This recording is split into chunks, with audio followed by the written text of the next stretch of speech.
पिछले 5 सालों के सबसे निचले स्तर पर पहुंच गई है।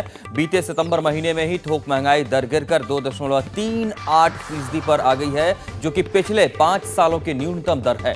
अगस्त महीने में यही महंगाई दर 3.74% थी और इस लिहाज से देखा जाए तो सिर्फ एक महीने में थोक महंगाई दर में 1.36% की गिरावट आई है। तो ये बड़ी खबर इस वक्त, और क्या इसे इस तरह संकेत के तौर पर देखा जाए कि अच्छे दिन आ गए हैं, क्योंकि महंगाई को लेकर लगातार लोगों की मुश्किलें बढ़ी हुई थी। हालांकि पेट्रोल के दाम में लगातार कुछ कमी की गई और शायद इसका असर अब माना जा सकता है कि महंगाई दर पर भी पड़ा है, और ये बड़ी खबर है। आपको ये बता दें कि इस वक्त ये अहम खबर है कि सिर्फ एक महीने में थोक महंगाई दर में 1.36% की गिरावट दर्ज की गई है।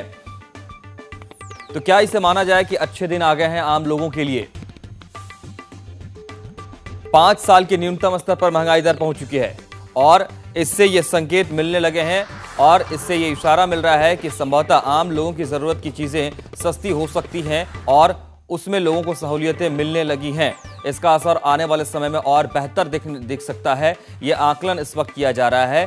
तो ये इस वक्त बड़ी खबर है। 5 साल के न्यूनतम स्तर पर है महंगाई दर और सितंबर महीने में 2.38% महंगाई दर दर्ज की जा रही है।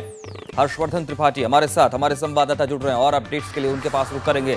हर्षवर्धन, क्या इस महंगाई दर को जो वर्तमान में है 2.38 का, उसे माना जाए कि अच्छे दिन आ गए हैं? देखिए मनोज, निश्चित तौर पर इसे ये कह देना कि अच्छे दिन आ गए हैं, ये शायद थोड़ा सा जल्दबाजी का अनुमान होगा।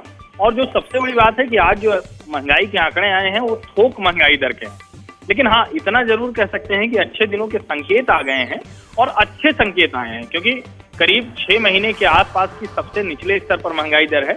और एक भाव होता है जो हम मंडी की बात करते हैं, जैसे अगर दिल्ली के संदर्भ में बात करें तो आजादपुर मंडी का जो भाव होगा वो होलसेल का भाव होगा। लेकिन एक जो रिटेल का भाव होता है, जिसे हम कंज्यूमर प्राइस इंडेक्स कहते हैं, वो भी 1% से ज्यादा गिरा है। यानी अगर महंगाई किसी के 100 रुपए से बढ़कर 101 रुपए हो रही थी तो वो अब उसमें कमी आई है और वो 101 की बजाय 100 रुपए 50 पैसे ही हुई है।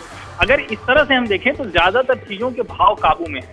और उसमें भी सबसे अच्छी खबर यह है कि अभी आज भी जो ताजा भाव आए हैं अंतर्राष्ट्रीय बाजार में कच्चे तेल के, उनकी कीमतें और ज्यादा घटी हैं। वो $87 प्रति बैरल के आसपास हैं। कुल मिलाकर हम ये कह सकते हैं कि भारत के संदर्भ में प्रधानमंत्री नरेंद्र मोदी की स्थितियां उनकी किस्मत के साथ साथ चल रही हैं और दोनों की स्थितियां अच्छी होने से शायद देश की स्थिति अच्छी होगी। तो क्या ये माना जाए कि ये सरकार की कोशिशों का नतीजा नहीं है, किस्मत कनेक्शन है? देखिए, पूरी तरह से किस्मत कनेक्शन नहीं है, लेकिन अभी जो कुछ हो रहा है ये ज्यादातर एक साइक्लिकल है। इसमें बहुत ज्यादा सरकार ने कुछ किया और इसको नहीं मान सकते। हाँ, इतना जरूर है कि सरकार ने उस समय जब महंगाई बहुत तेजी में बढ़ी थी तो उन लोगों ने जो ढेर सारे आइटम्स जो है वो इसेंशियल कमोडिटीज एक्ट के दायरे से बाहर कर दिए थे, उसका फर्क था। लेकिन इतना जरूर है कि किस्मत अच्छी है लोगों के लिए भी, और सबसे अच्छी बात यह है कि फिलहाल अभी अंतर्राष्ट्रीय बाजार में किसी बड़े उथल पुथल के संकेत नहीं है। इसलिए कम से कम महंगाई दर आने वाले कुछ समय में ठीक रहती दिख रही। मनोज, हर्षवर्धन, इस 2.38% की महंगाई दर का हम आम आदमी घरों में अगर मतलब समझने का प्रयास करेंगे तो आप हमें क्या समझाएंगे?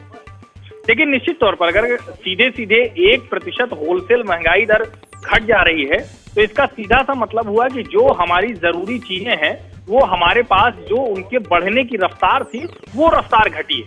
और अगर 103 रुपए से घटकर 102 रुपए हो रही है तो निश्चित तौर पर अगर 40 रुपए में आपको गोभी मिल रही है तो वो गोभी अब 38 रुपए 39 रुपए में मिलेगी। तो भले वो देखने में बहुत छोटा सा संदर्भ दिखे, लेकिन जरूरत की सारी चीजें हमें सस्ती मिल रही हैं और फिलहाल अभी मिलती हुई दिख रही है, क्योंकि एक साथ कंज्यूमर प्राइस इंडेक्स और होलसेल प्राइस इंडेक्स दोनों की दरों में गिरावट आई है। मनोज, अच्छा, जिस तरीके से आप भी हमें अपडेट कर रहे हैं कि आने वाले समय में अभी तेल के दाम में और कमी हो सकती है, क्या तेल और डीजल के दामों में कमी के आधार पर हम ये मानकर चलें कि शायद आने वाले समय में ये स्थिति और बेहतर हो सकती है आम लोगों के फायदे के हिसाब से, सहूलियत के हिसाब से? निश्चित तौर पर ये एक पक्की बात है कि जिस दिन चुनाव पूरे हो जाएंगे तो डीजल की कीमतें 3 से 4 रुपए प्रति लीटर तक घटने वाली है। पेट्रोल की कीमत की जहां तक बात है, कल ही हो सकता है कि इस बात का अनाउंसमेंट हो जाए कि पेट्रोल 1 से 2 रुपए प्रति लीटर के बीच में कहीं सस्ता होगा। और ये रूटीन है, हालांकि इसको 25 जून 2010 से ये सरकार ने खुला कर दिया था, बाजार के हवाले कर दिया था, तो ये कीमतें घटनी ही घटनी है। लेकिन डीजल की कीमतें, चूंकि उसे कैबिनेट से परमिशन लेनी होगी, जी, चुनाव हर्षवर्धन। अभी चुनाव चल रहे हैं तो चुनाव आयोग की आचार संहिता है, तो हम उम्मीद करते हैं कि अगले 3-4 दिन ढेर सारी अच्छी खबरों के होंगे पेट्रोल और डीजल के मोर्चे पर। बहुत शुक्रिया आपका हर्षवर्धन त्रिपाठी इस पूरी बातचीत के लिए, अहम जानकारी के लिए।